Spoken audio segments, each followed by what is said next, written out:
तुम अभी ये मस्त पकड़े पापियों और दुराचारियों। लेकिन लिखल है तुम लोगों ने जो बहुत से पाप किए हैं वो वे पापी पाप ही तुम्हारे दुख के कारण हैं। इसमें हम लोग कारण नहीं हैं। मूर्ख हो या पंडित, दरिद्र हो या धनवान, सबल हो या निर्बल, यमराज सभी से समान व्यवहार करने वाले कहे गए हैं। चित्रगुप्त के इस प्रकार के वचन को सुनकर वह पापी अपने कर्मों के विषय में सोचते हुए कौन सी लिख दल क्या है निश्चल चुपचाप बैठ जाते हैं। धर्मराज भी चोर की भांति निश्चल बैठे हुए उन पापियों को देखकर उनके पापों का मार्जन करने के लिए यथोचित दंड देने की आज्ञा करते हैं। इसके बाद वे निर्दयी दूत उन्हें पीटते हुए कहते हैं, हे पापी, महान, घोर और अत्यंत भयानक नरकों में चलो। यम के आज्ञाकारी प्रचंड और चंडक आदि नाम वाले दूत एक पास से उन्हें बांधकर नर्क की ओर ले जाते हैं। हाँ, अब देखिए लोग, देखी हुई अग्नि के समान प्रभा वाला एक विशाल वृक्ष है जो 5 योजन में फैला हुआ है तथा एक योजन ऊंचा है। उस वृक्ष में नीचे मुख करके उसे सांकलों में बांध कर वे दूत पीटते हैं। वहाँ जलते हुए वे रोते हैं और वहाँ उनका कोई रक्षक नहीं होता। हम जीव देवता बचावे वृक्ष में मुख और प्यास की पीड़ित तथा यमदूतों द्वारा पीटे जाते हुए अनेक पापी लटकते रहते हैं। वह आश्रय विहीन पापी अंजलि बांधकर अंजनी हाथ बांधकर हाथ लिखल है अंजनी होता है अंजनी होता है। हे यमदूत, मेरे अपराध को क्षमा कर दो, ऐसा उन दूतों से निवेदन करते हैं। बार बार लोहे की लाठियों, भालों और बर्छियों, गद्दाओं और मुसलों से उन दूतों के द्वारा वे अत्यधिक मारे जाते हैं। मारने से जब वे चेष्टा रहित और मूर्छित हो जाते हैं तब उन निश्चेष्ट पापियों को देखकर यम के दूत कहते हैं, अरे दुराचारियों, पापियों, तुम लोगों ने दुराचरण क्यों किया? सुलभ होने वाले भी जल और अन्न का दान कभी क्यों नहीं दिया? खाली अपन पेट भरेंगे खड़िया। दान करना होगा, दान करेंगे वो मच गए। तुम लोगों ने आधा ग्रास भी कभी किसी को नहीं दिया, ना ही कुत्ते तथा कौवे के लिए बलि ही दी। अतिथि को नमस्कार नहीं किया और पितरों का तर्पण नहीं किया। यमराज तथा चित्रगुप्त का उत्तम ध्यान भी नहीं किया। चला पूजा पाठ सही है अपना यमराज के कर रहे हैं ध्यान। उनके मंत्रों का जप नहीं, कल से ना आई वो अगरबत्ती खरीद के लिए कल बड़े वो, जिससे तुम्हें यह यातना नहीं होती।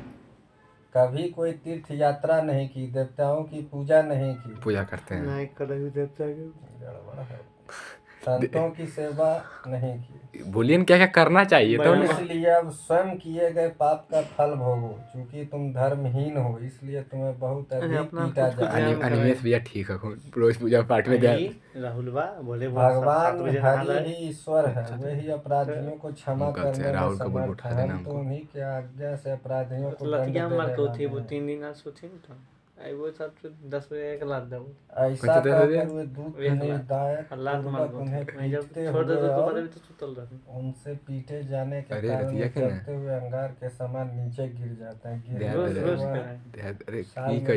पत्तों से उनका शरीर कट जाता है। देखेंगे जलने के बाद जब गिर जाता है, नीचे गिरे हुए उन प्राणियों को कुत्ते खाते हैं और वे रोते हैं। रोते हुए उन पापियों के मुख में यमदूत धूल भर देते हैं तथा कुछ पापियों को विविध पासों से बांधकर मुद्रों से पीटते हैं। कुछ पापी अब देखें कि लिख देते हैं। कुछ पापी आरे से काष्ठ की भांति 2 टुकड़ों में किए जाते हैं। आरा जे काटे वाला नहीं होगा तो बड़ा दर्दनाक। और कुछ भूमि पर गिरकर कुल्हाड़ी से खंड खंड किए जाते हैं। ये सब होते हैं। कुछ को गड्ढे में आधा गाड़कर सिर में बाणों से भेदन किया जाता है। कुछ दूसरे पेरने वाले यंत्र में डालकर गन्ने की भांति पेरे जाते हैं। अगे राता कुल निकाल कुछ दो को चारों ओर से जलते हुए अंगारों से युक्त उल्मुख अरे से गौरव ढक करके मुड़िया दे तो लौ देख पिंड की मारबो भांति तिरिया धधकाया बनी। जाता है।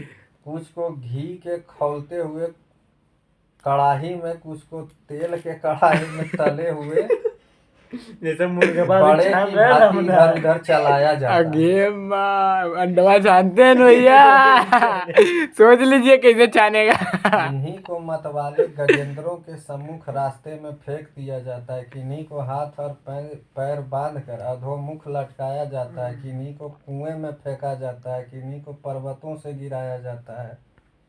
कुछ दूसरे कीड़ों से युक्त कुंडों में डुबो दिए जाते हैं। कीड़ा रह तो खाली, जहाँ वे कीड़ों के द्वारा व्यथित होते हैं। कुछ पापी वज्र के समान चोंच वाले बड़े बड़े कौवे, गिद्धों और मांस भोजी पक्षियों द्वारा सिरों देश में, नेत्र और मुख में चोंचों से आघात करके नोचे जाते हैं। अरे साला, आँखों नोच दो। हो कुछ गलो दूसरे पापियों से ऋण को वापस करने की प्रार्थना करते हुए कहते हैं, मेरा धन दो, मेरा धन दो। यमलोक में मैंने तुम्हें देख लिया, मेरा धन तुम्ही ने लिया है। नर्क में इस प्रकार विवाद करते हुए पापियों के अंगों से सरसियों द्वारा मांस नोच कर यमदूत उन्हें देते हैं। इस प्रकार उन पापियों को सम्यक प्रताड़ित करके यम की आज्ञा से यमदूत खींच कर तामिस्त्र आदि घोर नरकों में फेंक देते हैं। उस वृक्ष के समीप में ही बहुत दुखों से परिपूर्ण नरक है, जिनमें प्राप्त होने वाले महान दुखों का वर्णन वाणी से नहीं किया जा सकता। आगे भैया पानी और नरकों की लेके जा संख्या सका 84 लाख है। उनमें से अत्यंत भयंकर और प्रमुख नरकों की संख्या 21 है। अब यार वही 21 में रहने। अब अगला ज्ञान कल दिया जाए।